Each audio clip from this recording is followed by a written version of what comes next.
Bismillahirrahmanirrahim. Assalamu alaikum, my class. How are you? I hope you all will be good. So, students, we are going to start our English lecture. Open your books, page number 77. Yesterday we did the words meaning and reading of chapter number 13. Now we are going to solve the exercise of this chapter. Activity A is answer the following questions. We have to respond these questions, so for this purpose you have to manage your notebooks. As you ever manage. Write day and date. Chapter number 13, topic is question answer. Our first question is, when was the telephone invented? कि telephone कब इजाद किया गया? Answer is telephone was invented in 1876. Our second question is, what are the benefits of a telephone? Telephone के क्या फ़वाइद हैं? Answer is, we can talk with anybody anywhere at any time during day and night. हम किसी से दिन और रात किसी भी वक्त बात कर सकते हैं. Question number 3 is, in which form telephone sends sound? कि टेलीफोन जो है वो आवाज़ किस फॉर्म में किस तरह सेंड करते हैं? Answer is the telephone send sounds in electrical signals. ये जो टेलीफोन है वो आवाज़ें बरकी, ठीक है, दैट इलेक्ट्रिकल सिग्नल्स, बरकी सिग्नल्स में सेंड करता है या भेजता है. Question number 4 is, describe some of the feature of a mobile. कि मोबाइल के कुछ फीचर्स या उसकी कुछ खसूसियात लिखें. Answer is, it is very useful handy instrument. ये बहुत मुफीद, हैंडी मतलब दस्ती, इंस्ट्रूमेंट आला है, ठीक है, मतलब जिसे हम इस्तेमाल कर सकते हैं हाथ से. It is easy to operate. ये बहुत, इसे मतलब चलाना बहुत आसान है. It is also not very costly. इसके अलावा ये बहुत ज़्यादा कॉस्टली भी नहीं है, मतलब महंगा भी नहीं है. उसके बाद बेटा आज का हमारा लास्ट क्वेश्चन है. Question number 5 is, write a few lines about Graham Bell. Graham Bell के बारे में हमने कुछ लाइंस गाइड करनी है, ठीक है. The answer is, Alexander Graham Bell was originally a Scot. वो एक बेसिकली मतलब और स्कॉट थे. He was born in 1847 in Scotland and later went to America where he invented the telephone. He died in 1922. So students, you have to note down these questions and also learn them. Fi amanillah. Have a nice day. Bismillahirrahmanirrahim. Assalamu alaikum dear students. I hope you all are fine. Previous lecture में हम लोगों ने पढ़े थे affects of expansion contraction of solids in daily life. Daily life में असरात expansion और contraction के सॉलिड स्टेट के अंदर क्या क्या थे.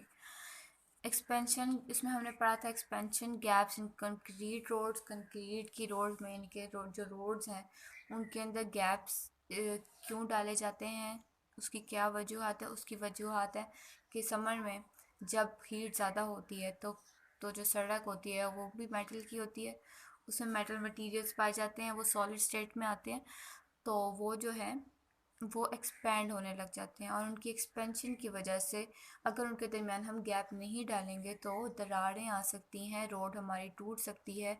इस वजह से उनके दरमियान, रोड्स के दरमियान में गैप्स डाले जाते हैं जो कि समर्स में फिल हो जाते हैं उनकी एक्सपेंशन की वजह से. नेक्स्ट था रेलवे ट्रैक्स पे.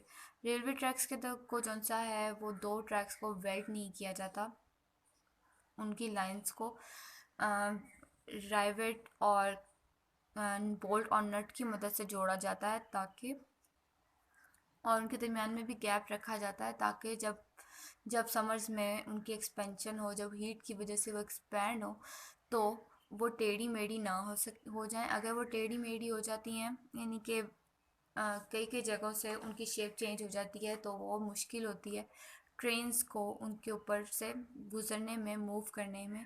इस वजह से उसको इस वजह से उनमें गैप्स रखा जाता है. नेक्स्ट है हमारे पास एक्सपेंशन ऑफ ब्रिजेस. ये आप लोग खुद से रीड करेंगे. जो ब्रिज होते हैं, मोस्टली जो ब्रिजेस बनाए जाते हैं वो तो कंक्रीट के होते हैं यहाँ पे, लेकिन अगर कोई ब्रिज ख़राब हो जाए या उसको फिर से रिकंस्ट्रक्ट करना हो तो कई जगहों पर लोहे मेटल के छोटे ब्रिजेस लगाए जाते हैं फॉर ईजीनेस ऑफ अस, यानी हमारी आसानी के लिए कि हम लोग उधर से गुजर सकें. वो उनका क्या प्रोसेस होता है, उनका ये एक तरीका होता है कि उसको एक तरफ से फिक्स किया जाता है उसके एंड को, और दूसरी तरफ से उसके एंड को मूवेबल रखा जाता है, उसको फ्री रखा जाता है। एक तरफ से वो फिक्स किया होता है, दूसरी तरफ से उसको फ्री रखा जाता है, उसके नीचे रोलर लगाए जाते हैं और वहाँ से गैप भी दिया जाता है।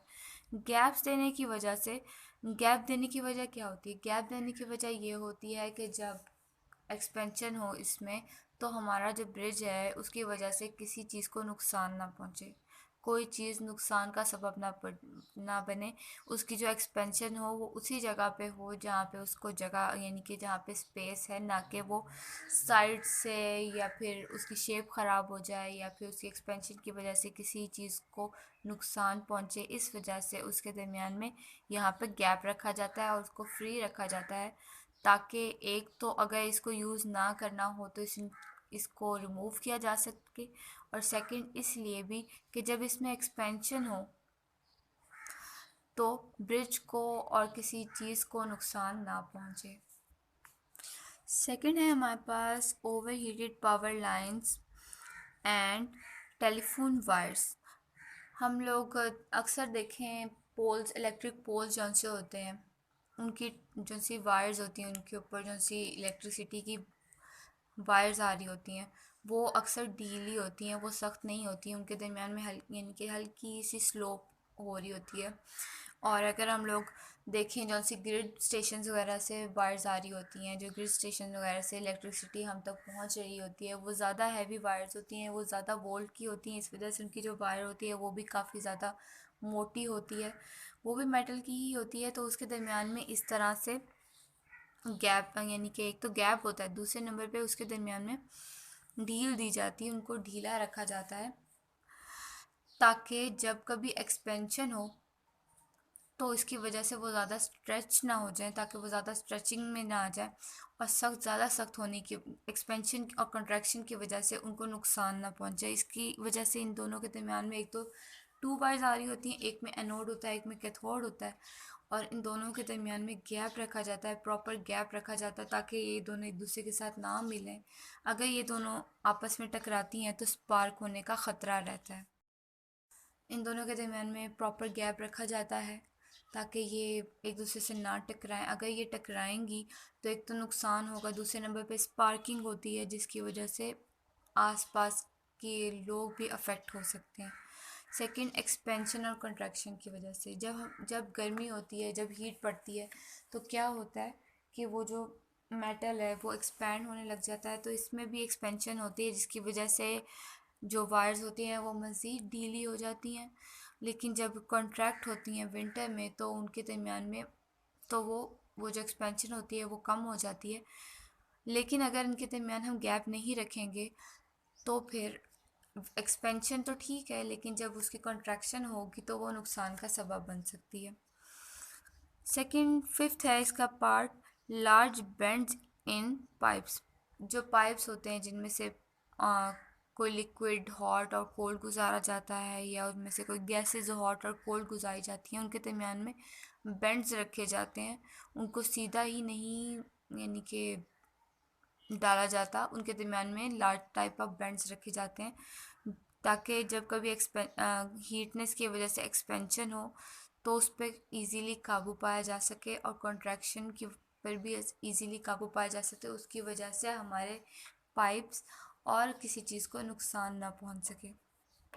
आप लोगों ने अक्सर पाइप्स देखे हैं, कई कई जगह से बेंड किए होते हैं, और वो भी काफ़ी लार्ज टाइप के, बिल्कुल बेंड इस शेप में बेंडिंग नहीं होती, यानी कि आपको बताऊं तो इस शेप में कभी बेंड नहीं होती है, पाइप्स को इस शेप में बेंड नहीं किया जाता, क्योंकि अगर इसमें कॉन्ट्रैक्शन हो गई, इसमें एक्सपेंशन हो गई, तो फिर इसके टूटने का खतरा होता है, इसके टूटने का खतरा बढ़ जाता है।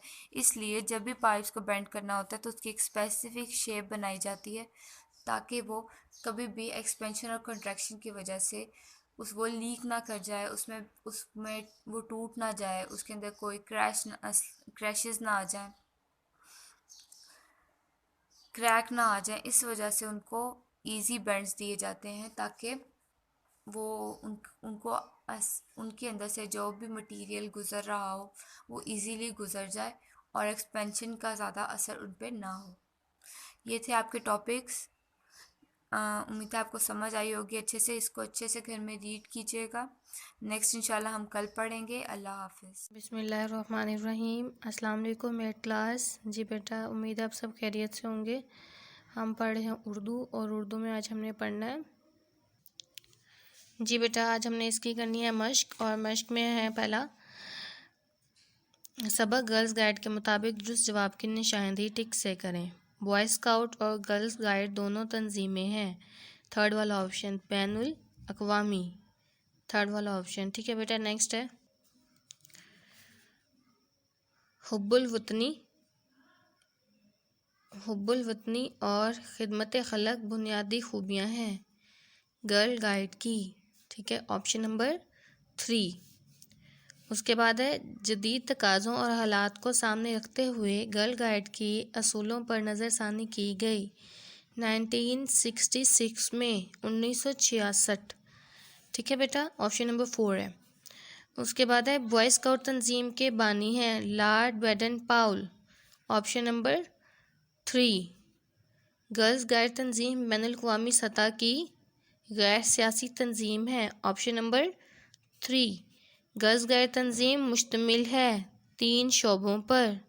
ठीक है, ऑप्शन नंबर 4। दर्ज झैल अल्फाज के मायने लिखें। बेलौस बेगर्ज, बानी बनाने वाला, मिसाक मुआहिदा, रग़बत आरजू, रहनुमा रास्ता दिखाने वाला, तहसीन तारीफ़ो तौसीफ़, हुब्बुल वतनी वतन से मोहब्बत का जज्बा।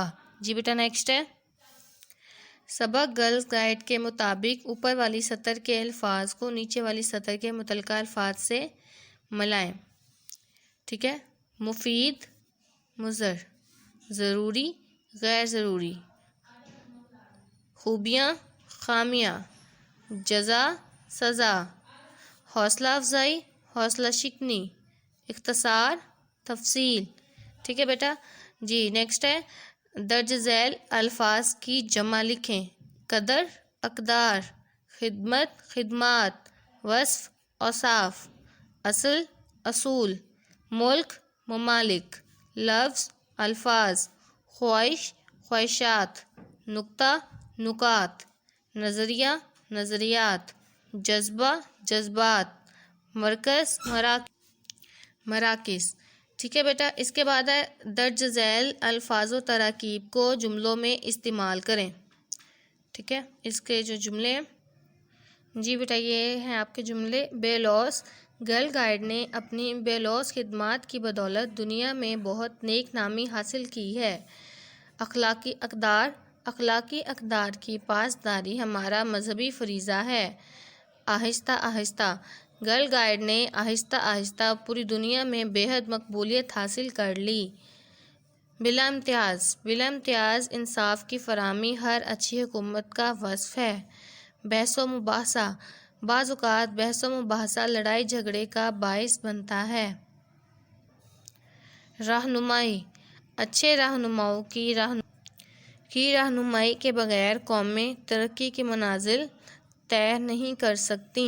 शोहरत सैयद जमालुद्दीन अफ़ग़ानी रहमतुल्लाह अलैह आलमी शोहरत के हामिल मुफ़क्किर इस्लाम हैं। जी बेटा, ये जुमले हैं, इनको आपने नोटबुक्स के ऊपर लिखना है और सरगर्मियाँ आपने अपनी बुक्स के ऊपर हल करनी है।